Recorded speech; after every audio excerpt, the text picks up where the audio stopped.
안녕하세요. 풍력 조력 분과의 분과위원장을 맡은 김윤성입니다. 저희 분과가 제일 첫 번째로 발표를 하게 된 것은 얼마나 이 입지를 발굴하는 것이 어려운 일인지를 역으로 보여드리려고 하는 것 같습니다. 왜냐하면 저희는 정말 0에서부터 시작을 했거든요. 0에서부터 시작을 해서 정말 이 하나하나 모으는 이삭을 줍는 마음으로 좀 입지를 구했습니다. 그 과정을 보여드리겠습니다.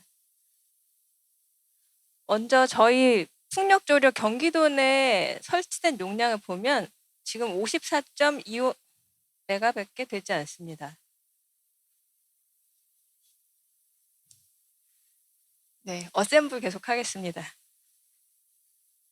네, 그리고 조력이 약간 있습니다. 시야발전소에 설치 운영 중인 시야조력발전소가 있고 여기에서 용량은 253메가 규모로 되고 있는데 전 세계에서 가장 큰 조력발전소라고 합니다.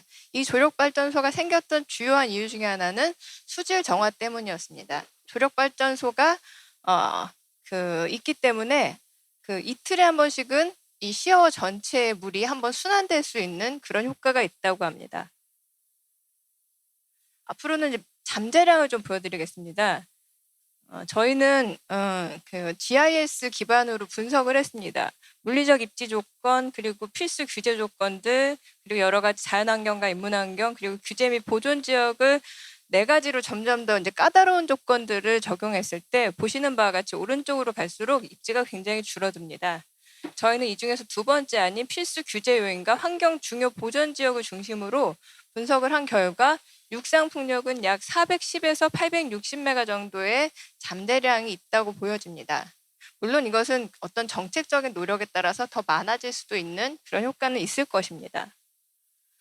네, 해상 풍력은 좀 더 상황이 열악합니다. 보시는 바와 같이 전체적으로 이론적인 잠재량은 약 3기가 정도가 되지만 기술적 잠재량, 시장 잠재량을 고려하면 0에 수렴하게 됩니다. 이 이유는 경기도가 바다가 많은 것 같지만 조금 더 먼 바다로 가서 풍항이 좋은 곳으로 가면 인천 바다가 됩니다. 그래서 경기도에는 사실상 바다가 없고 또 여러 가지 어떤 보호구역도 많고 그리고 항만의 이용도 굉장히 활발한 곳입니다. 때문에 해상 풍력은 저희가 보기에는 조금 어렵다고 보였습니다. 하지만은 조력에서는 조금 저희가 가능성을 찾았습니다. 저희는 이 아리백 실행위원회를 통해서 어떻게 보면 조력에 대한 논의들을 더 많이 끌어낸 것 같다는 그런 판단을 하게 되는데요. 저희가 처음에 시작할 땐 조력도 0이라고 봤습니다. 0이라고 봤는데 시화조력 발전이 증설을 계획하고 있는 것들을 저희가 알 수 있었고 또 화흥지구에서도 약 66메가 정도의 신설을 하고 싶어 했었고 또 대성지구에서도 탄도에서 신설 후보지를 찾고 있었습니다. 모두 기본적으로는 수질과 관련된 문제들이 많이 있었습니다. 그러니까 조력 발전 자체의 가치도 있지만 이 담수호들의 수질을 관리하기 위한 점에서도 조력 발전소들이 계속 검토되고 있었기 때문에 아마도 경기도가 열심히 부지를 찾고 있다는 걸 알아서 조금 더 탄력을 받지 않을까 싶습니다.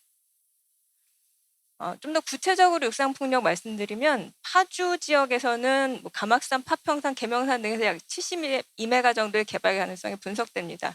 저희들이 본 것은 이게 기본적인 검토들이고 실질적으로 주민 수용을 확보했거나 지자체와 논의가 되었거나 그런 것들은 아닙니다. 그 점은 저희가 좀 미리 말씀을 드리겠습니다. 또 양평 지역에서도 유명산, 대부산 지역 등에서 약 18메가 규모의 개발 가능성이 분석이 됩니다. 여타 후보지도 있지만 일단은 군과의 협의가 굉장히 중요하기 때문에 여러 작전 지역들이 겹쳐 있어서 설치가 좀 어렵다고 보이고요. 그런데 또 군과의 협의는 또 얼마나 도가 열심히 나서느냐에 따라서 달라질 수 있는 문제라고 보이기 때문에 가능성은 열어두어도 될 것 같습니다.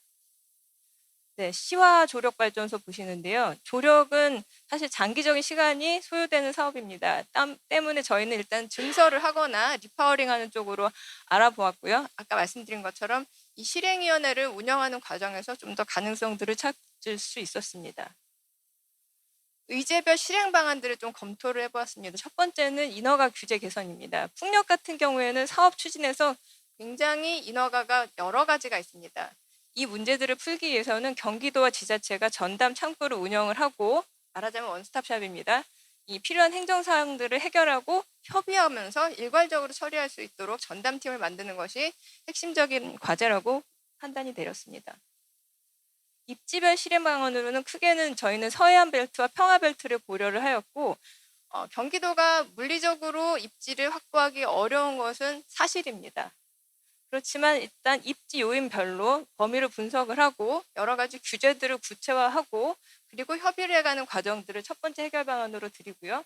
두 번째는 이 북부 평화 벨트와 서해안 벨트는 공공주도 계획 입지로 추진하는 것들을 저희는 제안 드렸습니다. 그리고 세 번째가 거버넌스입니다. 그러니까 재생에너지 발전 사업을 준비하는 과정에서는 지역 주민 또 발전 사업자 간에 여러 가지 갈등 요소가 있을 수 있습니다.